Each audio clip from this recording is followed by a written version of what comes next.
Hello, everyone, and welcome back to the Mug Up with BB&C podcast. My name is Anise, and with me is Carmel. Hello. Today, our guest is Cameron Poindexter. Cameron is the president and CEO of Choggiung Limited. We're so excited to have you today. Welcome. Thank you. Honored to be here. I'm glad to be invited. Hopefully, folks can get a good perspective of the way I think of the world. But why don't you go ahead and introduce yourself? My name's Cameron Poindexter, president and CEO of Choggiung Limited. Been with Choggiung here for about a little over 8 years. Married, 2 twin girls, 10-year-olds. Also have a couple of goats in the backyard. Born and raised out in Anchor Point, Chog Limited shareholder. A lot of my family still lives in Dillingham. I'm the youngest of 5. My mom and grandparents are on my mom's side are from Bristol Bay. Harry Barnes Sr. And Daisy Barnes are my late grandparents. My mom's Grace Poindexter now. She was born and raised in Dillingham. Got a lot of aunts and uncles and cousins still live in Dillingham. Over the years, have had the opportunity to do some commercial fishing, both set net and drift. So, you grew up in Anchor Point. Can you share where Anchor Point is? Anchor Point is about 16 miles north of Homer on the Sterling Highway. Okay. So if anybody's been to Homer, it's at the tip of the Kenai Peninsula, and it's about 200 miles south of Anchorage. And by road, it's about a 4.5-hour drive. What was it like growing up for you? Well, every day, going to school was actually a walk. I didn't get on a bus. No matter what the weather was, I walked to school. My parents started a commercial greenhouse, and part of my dad's entrepreneurship was to start an oyster farm. So in the summer months, we were working on the oyster farm. That business ultimately didn't make it, but he has a surviving, thriving commercial greenhouse where he sells retail flowers, trees, shrubs, vegetables, animal feed, all of the supplements to garden and grow your own food and that sort of thing. And so I grew up doing that, helping him grow the business. And so growing up, it was school, education, agriculture, business, and really lots of hard labor. I didn't make an awful lot of trips to Bristol Bay growing up, but the ones that I did, I do remember fondly, and where my grandparents lived and playing outside of the house and learning some of the gathering and storage of food techniques that they used and that sort of thing. So I had a pretty active, engaged, work-based raising. It sounds like your family really values hard work. Mm-hmm. How has your family inspired, or even your family connection shaped who you are and where you have ended up? The environment that I grew up in, again, came from a basis or a foundation of hard work. I didn't have the option to not participate in sports or extracurricular opportunities at the school. I chose soccer and cross-country running. In middle school, it was basketball and wrestling. In high school, I tried 1 year to do some cross-country skiing. I only lasted a couple months of that season and decided that wasn't for me. I did diving for a little bit as well. So sports was a big component of growing up.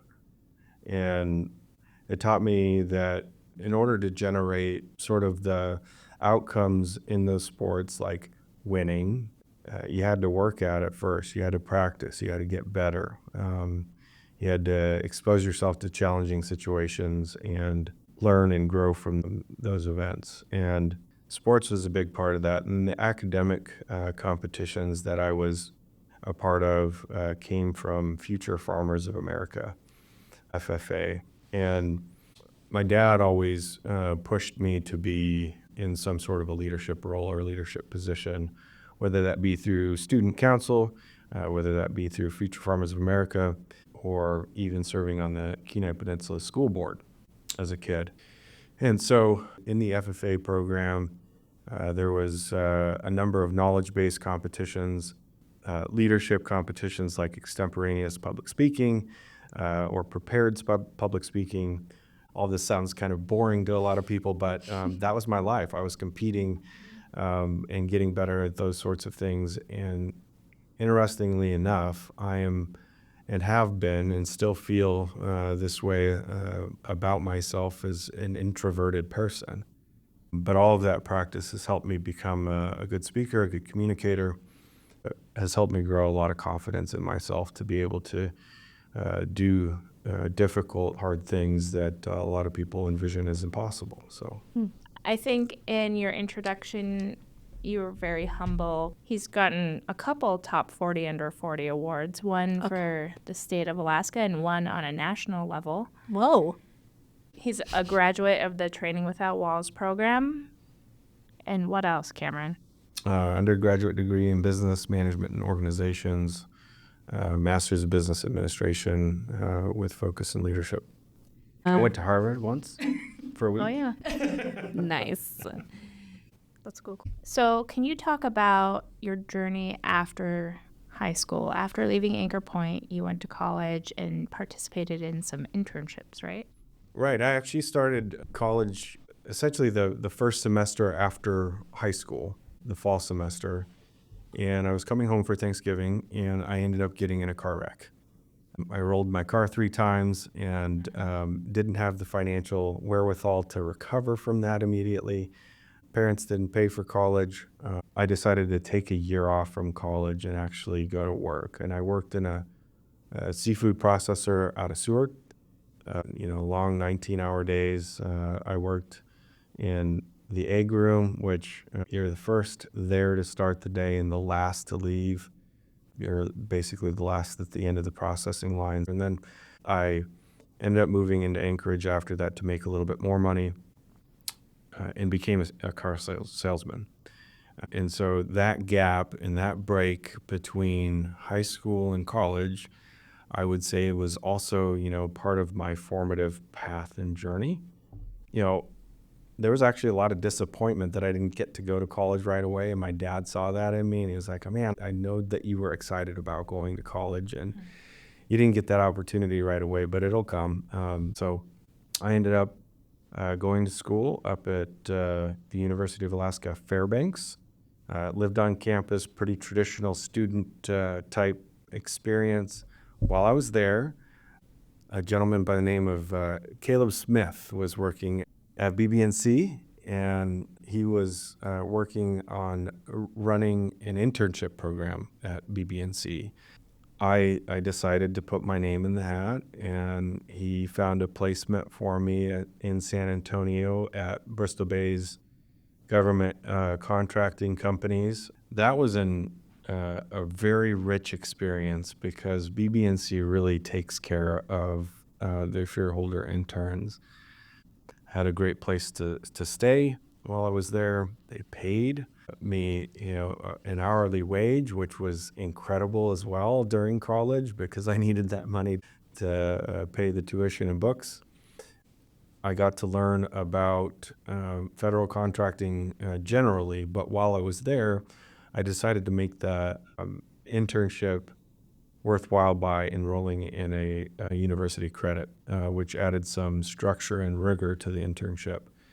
And I was assigned a project by the leaders of the company to research the International Standards Organization certifications, and then make a presentation at the end of the internship to the executives and a recommendation of whether or not the companies ought to pursue. Wow.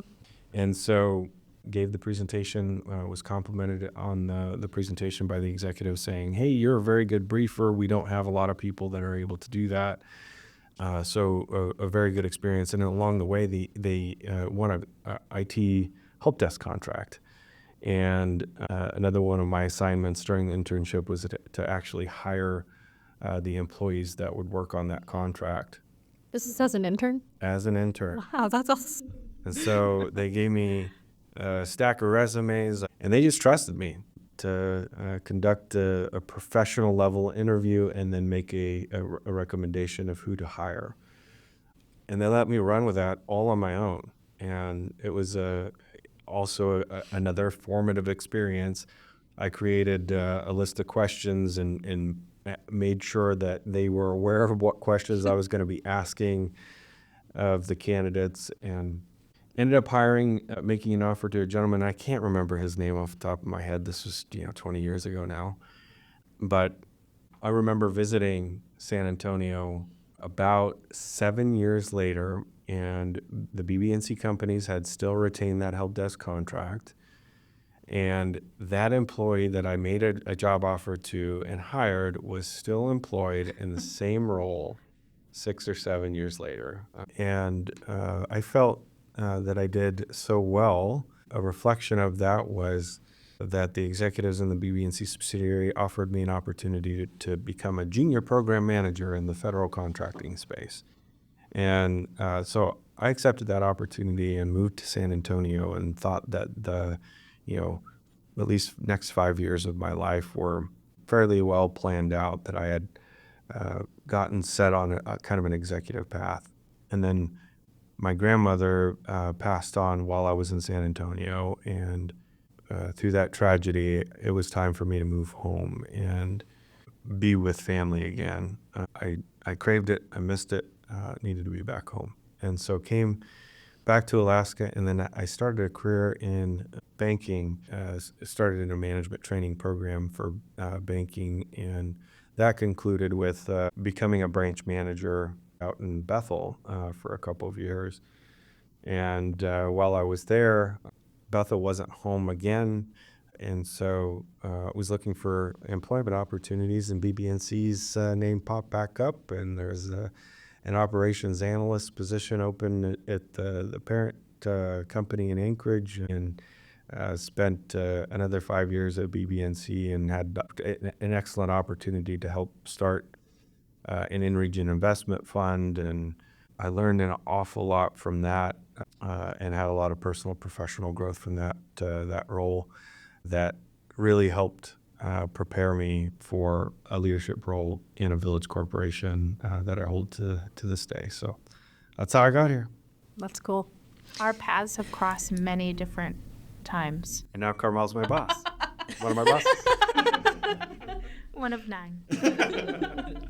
That's so crazy. And so when Cameron was interning at Spec Pro, I was working. I had just graduated college, moved down to San Antonio, and was working there. And I had no idea you were doing That kind of work. types of things. I was like editing proposals and designing covers for a bunch of binders, which was amazing too. But yeah, it's just wild to hear. And also the fact that it was 20 years ago, I'm like, oh God. It's like we're getting old. Yeah. Yeah. And believe it or not, and I don't recommend this to any BB&C shareholder, but I didn't ever apply for the BB&C scholarships. What? I know, it's crazy.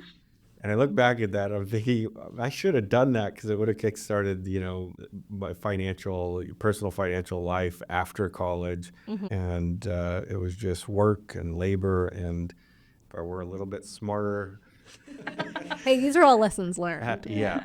I would have been applying for those scholarships all along. So did you just not know about the scholarships or the foundation at the time, or why didn't you apply? Yeah, it was, less apparent to me. Growing up, Alaska Native corporations weren't necessarily central to the life I was living. I didn't have a strong connection with Bristol Bay Native Corporation, obviously not an original shareholder, so I didn't know the meaning of all of it when I was growing up. So I suppose the thought just didn't cross my mind all that often. So why is it important for shareholders and descendants to stay engaged with their corporation, both regional and village corps?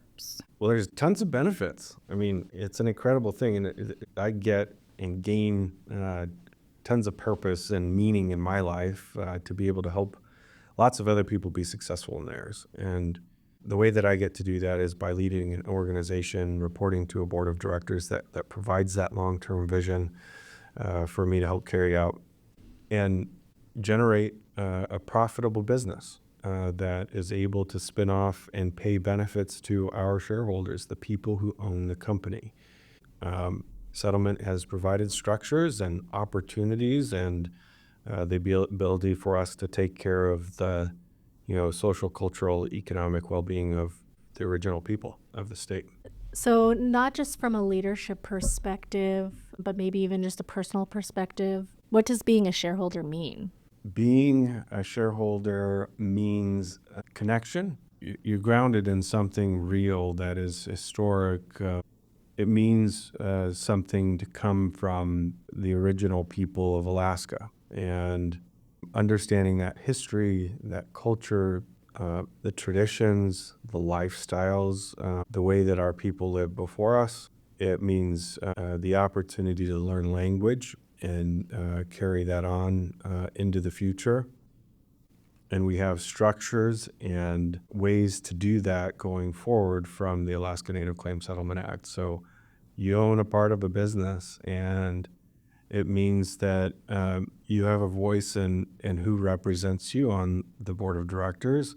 It means you have a voice in the direction of the organization that you can communicate to the board and executive leadership of those things that matter to you most.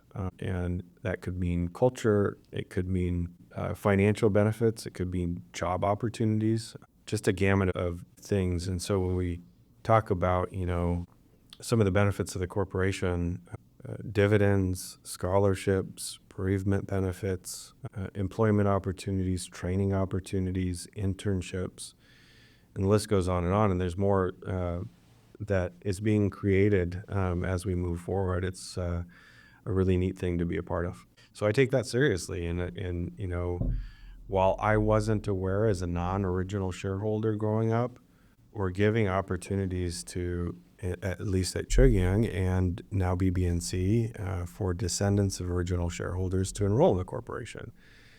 And with that comes great responsibility. You should pay attention to the business activities of the organization. You should take advantage of the benefits where you can. Obviously, every eligible shareholder gets a dividend, which is probably the most favorable benefit of all shareholders.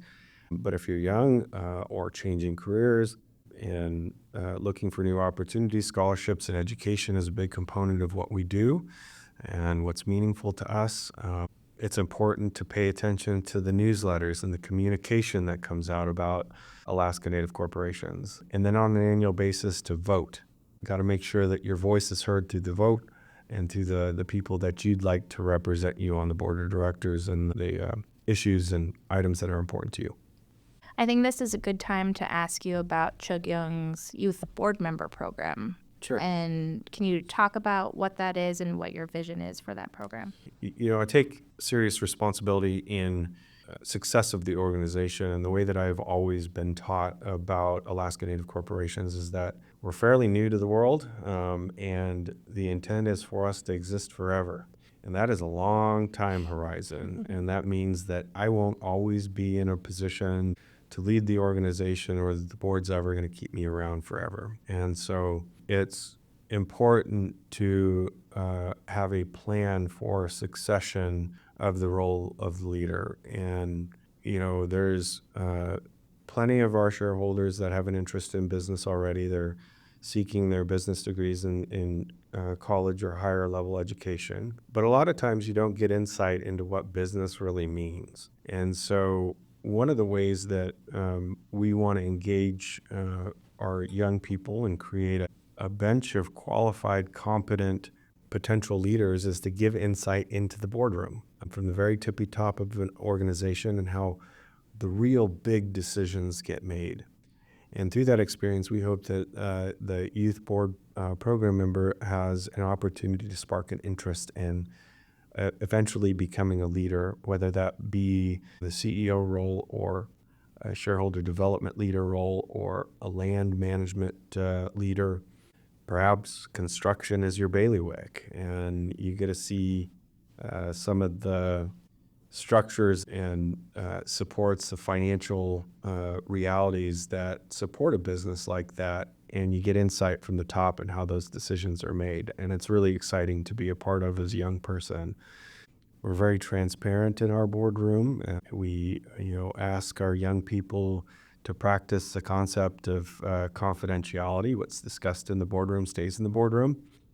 and what decisions are made and spoken about publicly are done as a single body. And so they get to practice a lot of concepts of good governance practices and see insights from business acquisitions decisions, startup decisions, new benefits proposals for shareholders, divestiture decisions, land management decisions. And I mean, there's just a real broad range of topics that could be of interest to people. And we hope that our experience illuminates a world that for a lot of people is pretty dark, and generates some excitement around pursuing a career in this field. And if not with us, with somebody else, and hopefully along the way they learn some valuable lessons about how to make good decisions. The 2 youth board members we've had so far were really in different parts of their journeys too. And so I can see different ways that this program has influenced their path forward. But also both of them have brought back feedback about the program to help it grow and evolve as it needs to. So it's been really great to have their perspective in the boardroom and really meaningful from my perspective as well. Yeah, and like the next generation is able to speak to you guys and share some insight. That's really cool. Yeah. Cameron, when you think back on your career and all the different places you've gone and positions you've served in, what's been the highlight of your journey? Along the way, there's kind of a lot of ups and downs, but I would say that the role that I currently serve in is really the highlight. I love what I do. I think I work in this role with more intensity and passion than I've worked in any other role. And I wouldn't trade any of the experiences that I've had leading up to being ready to lead an organization like this. Because all of those along the way put me through some challenges that help prepare me to be able to deal with the things that come my way at the executive level and in an organization. So, yeah, Cool. continuing to serve our people. Cool. A lot of the elders that we talk to, they're always encouraging shareholders and just native people in general are so resilient. And I think it's June Tracy. I think in her episode, she's like, we can do hard things. We can do things even when people say that we can't. And I think that you're very much a good example of that. You're who I think of. Like, I'm just having like a little full circle moment. Obviously, you have had a lot of different life experiences, and it's all led to where you are today. And that's really encouraging. I don't know if I'm the only person on earth that experiences this, but there's a lot of self-talk. And, inside of my own head, can I do it? Is it possible? And self-doubt, almost every advancement in my career that I've taken, I've sat in the chair after I'd gotten the position and said, well, what am I doing? I don't know if I could do this job. And then I put my head down and just start with the first thing that comes across my desk and work through that, and then work through the next thing, and then work through the next thing. And then all of a sudden you put your head up and you look around and look at some of the results and say, well, I'm doing it. I'm doing it. And, there's a lot of consternation along the ways, a little bit of drama, but it's all worth it. And, if you put your mind to it, commit to it, work hard at it, you don't necessarily have to be the smartest person in the room. Repetition, understanding, reading it over and over again, listening to podcasts like this, finding your inspiration, understanding what's meaningful to you, and just keep going and never give up. Yep. That's good. And you'll get there. Cameron, what message would you like to leave with other shareholders? It's pretty broad, but okay. You're talking to BB&C, and 98% of Choggiung shareholders are BB&C shareholders. 99. 99. It's a lot of overlap. What do you want them to know about their corporation? Well, first and foremost, you should feel fortunate to be a shareholder of Chug Limited and of BB&C's. If I'm being completely honest, I always say that Chug's better than BB&C, but I don't know how that plays on the podcast. Delete. But what you should know is that from the inside, I get to see the day-to-day level of effort, commitment, and dedication to fulfilling the corporation's mission play out on a day-to-day basis. You have a board of directors on both the regional corporation and village corporation, and I imagine all of the other village corporations, a lot of people that really care that there are positive outcomes and benefits generated for all of the shareholders of the corporation at the end of the day. And so for organizations like BB&C and Choggiung to generate the levels of success that they've had, there have been a lot of people involved over the years. And I came along only just 8 years ago, but before that, there was a foundation of business to build from. And I have an awful lot of gratitude for all of the decisions and leaders that came before me. But in the current moment, I know that the board of directors and the executive management team is going to do everything that they can to make sure that our benefits continue to grow or at least remain stable and create opportunities for our shareholders to thrive in their personal lives.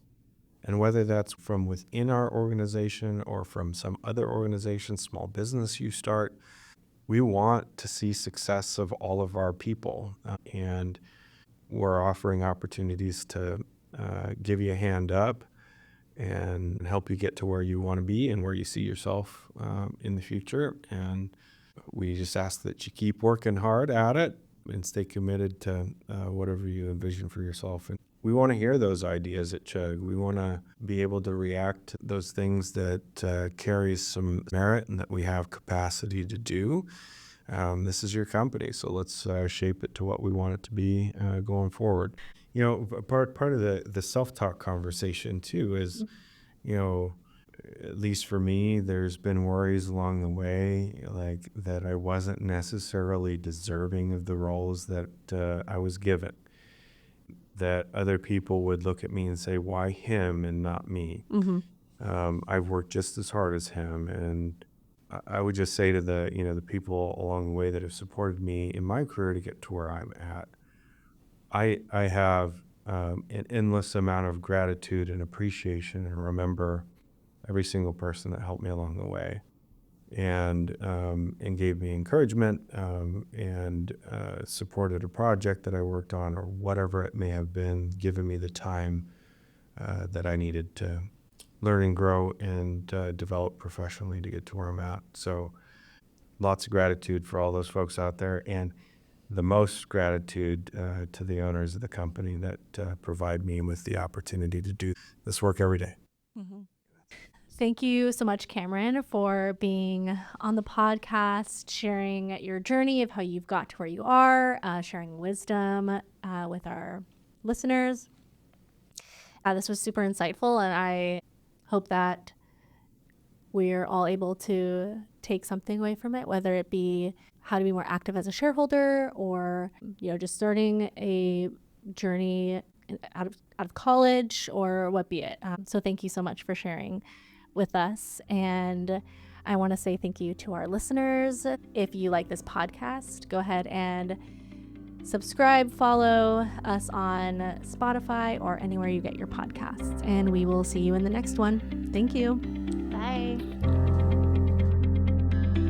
We share more than cultures, stories, and purpose. We share joy. A force that grows stronger when we are one Bristol Bay, and together we are home.